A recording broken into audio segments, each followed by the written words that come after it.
My name is Tian, and on today's how-to we are going to show you how quick and easy it is to create a collapsible header.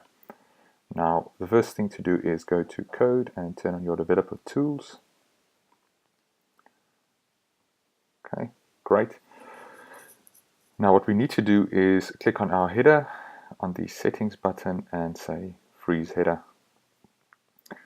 Now what we're going to do is we're going to create two strips, a big strip and a small strip. So we can go here to the add on the left, add strip, go to classic strips at the bottom, and let's just choose a white one for this demo.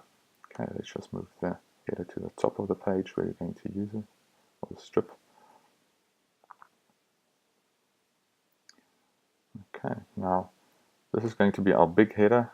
Let's give it a rough size and let's rename it in the properties panel to big strip. Okay, now what we're going to do is just drag this button menu from the example site onto our big strip. Just group these two for the logo and also just move it across, and we'll just increase this in size so it's easy to navigate. Okay, we've created the big strip. Now we're going to create another strip, a duplicate of it. So on my Mac it's just Command D to create a duplicate of this one, and here we're going to do the small strip. So we're basically creating two duplicates of the same thing, and this is how we will do the collapsible header. So here's the big one and the small one. Now just on the small strip, let's just rename it small strip so it's easy to reference, and we're going to set it to hidden on load. And before we do anything else, we just need to resize the header to the same size as the big strip. So go to Tools, open your toolbar, just get the size of the big strip. You can see that it's at 163, so just click on the header and make the height also 163. Okay. Now my small strip has now gone away, so there under Tools there's a button that says Hidden Elements. Just click it and you'll see it popping back in. First thing is we move the small strip into the header.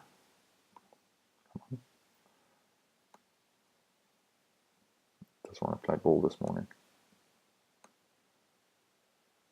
Okay, just attach it to the header right at the top. Okay, now we go to the Add menu on the left, right at the bottom to More, and then to Anchors, and we just click on Anchor there. Now you see the anchor has popped up here at the back. Now just drag this anchor to stay right at the bottom of our small strip. Okay, and now we are going to take the big strip and drop it over the small strip and attach it to header, and just drop it in there.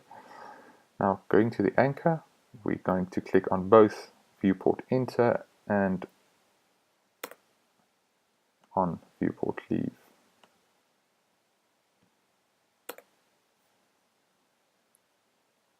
Now here is some code from an earlier version, but we are going to just do this over again for the demo of this purpose of this demo. So what we want to tell the code is when the page scrolls up and the anchor leaves, we want to show the small strip and hide the big strip, and then when the page scrolls down again and the anchor comes back into view, we want to show the big strip and hide the small strip. So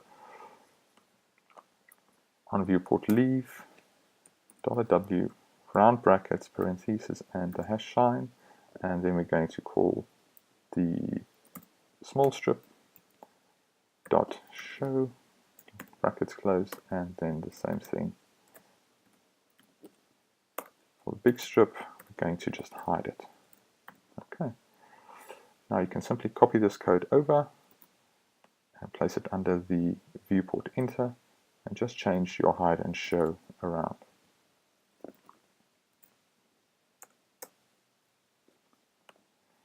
And that is pretty much as simple as that. Let's give it a preview.